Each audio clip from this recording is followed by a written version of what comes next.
আসসালামু আলাইকুম রহমাতুল্লাহি আবরাকাতুহু। 9ই জিলহজ হলো আরাফাত দিন।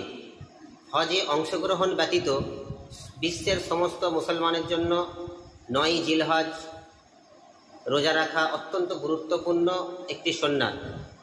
এই রোজা রাখার মাধ্যমে পূর্ববর্তী 1 বছর ও পরবর্তী 1 বছরের গুনাহার মাফের কথা হাদিস শরীফে উল্লেখ আছে।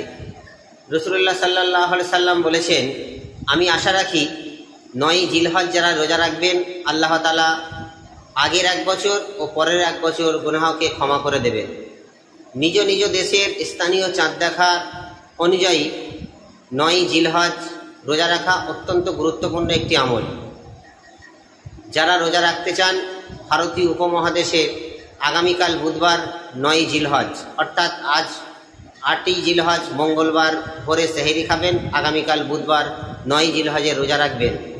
আশা করি এই ধরনের আমল থেকে আমরা কেউ বঞ্চিত হব না। আল্লাহ তাআলা সকলকে সুস্থ রাখুক, সকলে ভালো থাকবেন, সুস্থ থাকবেন। আল্লাহ হাফেজ।